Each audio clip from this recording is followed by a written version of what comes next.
Remember when your house had a tiny metal door built right into the kitchen wall? Not for mail, not for pets, for milk bottles. Every morning, the delivery man would slide cold glass bottles through that chute while you were still in your pajamas. These weren't just quirky design choices. They were how Canadian families actually lived from the 60s through the 90s. Today, we're exploring 10 old Canadian home features that have faded into history. The milk chute. Let's start with that milk chute. It was a small insulated pass-through built right into exterior walls, common in houses from the 40s through the 60s. Many 1960s homes still had them when the decade started. Why did it matter? Because doorstep dairy delivery was still thriving in the early 60s. Before big supermarkets took over, the milkman was part of the morning rhythm. The chute's design was winter-friendly. It kept bottles out of snowdrifts and away from curious animals. It symbolized a time when services came to you, not the other way around. But door-to-door delivery declined hard through the late 60s and 70s. Supermarkets offered more variety and convenience. Fridges got bigger, with more capacity for bulk shopping. Labor costs changed the economics of home delivery. New builds simply dropped the feature. The metal door stayed in older homes, painted over or forgotten, a mystery to anyone who moved in after 1980. Saturday mornings in the early 60s meant kids sneaking the cream top before mom noticed. The clink of bottles, the cold metal flap, the draft in February when someone forgot to close it properly. That sensory memory belongs to a generation that's quietly aging out. Sunken living rooms. Now imagine stepping down, literally down, into your living room, 1 or 2 steps below the main floor, into what designers called a conversation pit. This was peak 1960s and 70s modernist thinking, seen in Canadian suburbs and custom homes. Why the sunken design? It created social zones. The lowered space felt intimate, separate from the kitchen or hallway. It was where you watched TV, hosted friends, showed off your teak coffee table and Danish lamps. The stereo console sat nearby playing Gordon Lightfoot or Anne Murray. But by the 80s and 90s, building codes and accessibility concerns caught up. Sunken rooms were trip hazards, especially for kids running around or seniors navigating in dim light. Open-plan kitchens became the new status symbol, and formal sitting pits felt dated. Renovation shows started filling them in. The memory, hockey night in Canada, chips on the teak tray, a parent warning, "Watch that step," every commercial break. The carpet was probably shag, the coffee table was definitely low, and everyone sat closer together than they do now. The rumpus room. If you had a finished basement between the 60s and 80s, chances are it was clad in knotty pine or faux wood paneling. There was probably a small bar, maybe a dartboard, definitely a dehumidifier humming in the corner. Canadians called it the rumpus room, and it mattered because it was cheap extra square footage in a cold climate. Birthday parties happened there, New Year's Eve, first garage bands, teenagers practicing guitar. Winter social life moved underground when it was -20 outside. The wet bar was the centerpiece, laminate countertop, vinyl stools, an amber pendant lamp overhead. Dad kept ginger ale for the kids and rye for the adults. Near the turntable, you'd find Stompin' Tom or the Guess Who. The room smelled like pine sol in the morning and popcorn at night. Why did it vanish? Moisture and mold concerns grew through the 90s. Evolving tastes favored drywall and pot lights over dark paneling. Insurance rules around basement egress tightened. Renovations brightened spaces and stripped out the bars and wood. The rumpus room became a media room or home gym, clean and corporate. But people who grew up with one still hear the hum of that dehumidifier in July. Popcorn ceilings. Look up in a house built between the 60s and 80s, and there's a good chance you'll see texture, lots of texture, sprayed-on acoustic bumps, sometimes with sparkle mica mixed in for a glittery effect. Builders loved it. Why? It was cheap sound dampening. Families were getting louder. More kids, more TVs, more noise bouncing between floors. Popcorn texture also hid drywall seams in a hurry. Suburban building booms demanded speed, and spray-on ceilings delivered. But by the 90s, tastes shifted hard toward flat, smooth ceilings. Concerns about older materials added pressure. Resale value dropped if your ceiling looked dated. Scraping popcorn became a standard renovation project, dusty and tedious. The memory? A flashlight raking across that bumpy surface at night, constellations of sparkles catching the light. Or Saturday chores, scraping a corner with a putty knife, discovering just how much dust a ceiling can hold. Telling and preparing this video took us a lot of time, so if you are enjoying it, subscribe to our channel. It means a lot to us. Now, back to the video. Avocado and harvest gold kitchens. Color wasn't subtle in the late 60s and 70s. Kitchens came in avocado green and harvest gold. Fridges, stoves, dishwashers, entire appliance suites matched. Bathrooms went pink, powder blue, or mint green. Sinks, tubs, toilets, tiles, all coordinated. This wasn't accidental. Fashion met mass production. Catalog spreads pushed color packages.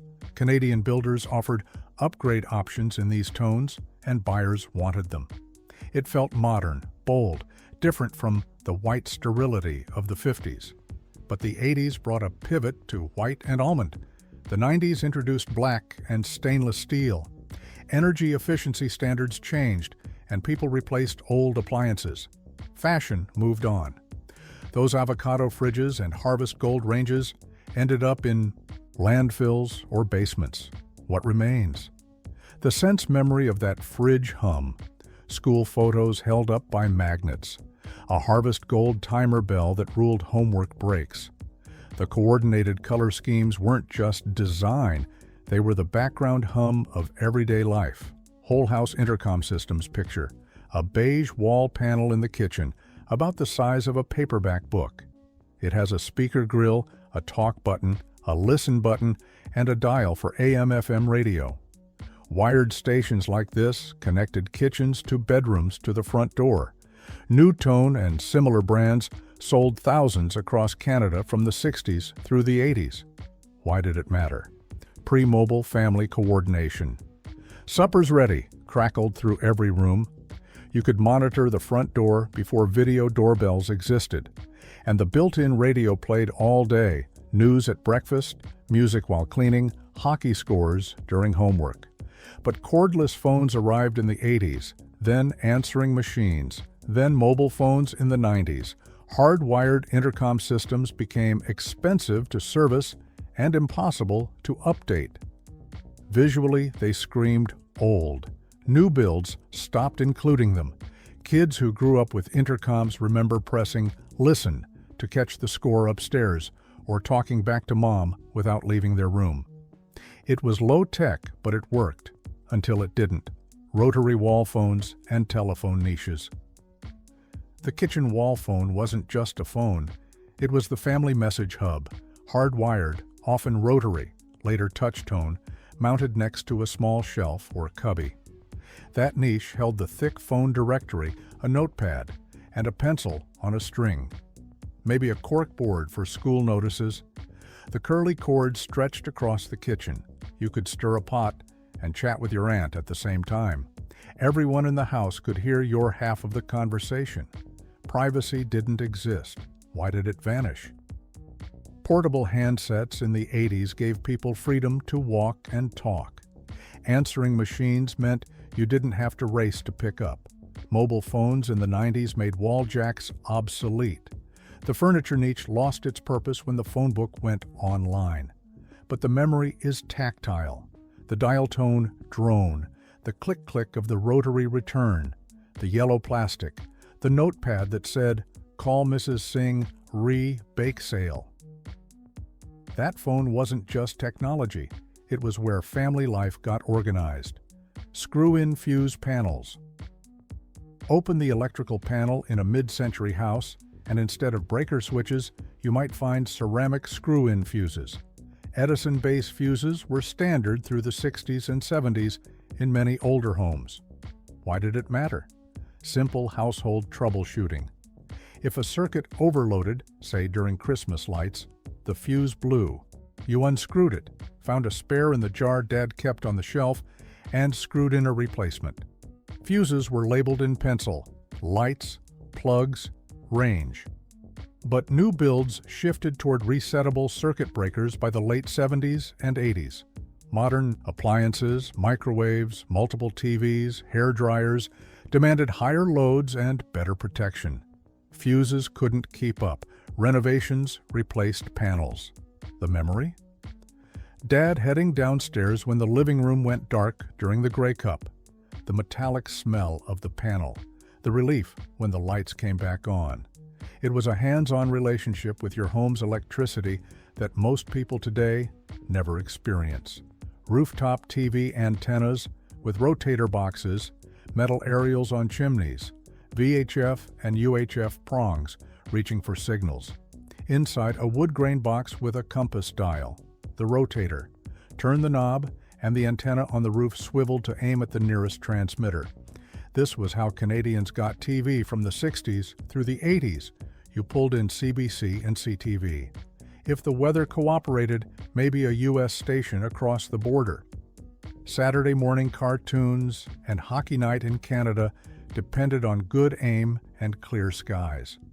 Cable rollout through the 70s and 80s killed the antenna. Urban and suburban homes switched fast. Satellite dishes followed. Fewer households needed over-the-air gear. Antennas rusted. Rotator boxes ended up in basements. But the ritual remains vivid. Someone on the couch shouting, "Turn it a hair east." The picture clears. The static fades. You've locked the signal. Game on. Seasonal storm windows and screen doors. Single-pane windows backed by removable storm panels every winter. Wooden screen doors swapped in every summer. This was standard practice through the 60s and 70s, lingering into the 80s in small towns. Why? Practical insulation. Before affordable double-glazed units existed, the storm windows kept heat in. The screen doors let breezes through.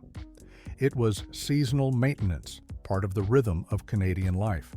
But sealed, double, and triple-glazed vinyl windows arrived in the 80s and 90s. Aluminum and steel doors replaced wood.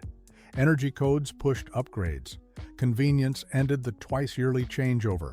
People stopped climbing ladders with metal clips and glazing putty. What's left? The creak and slam of that screen door.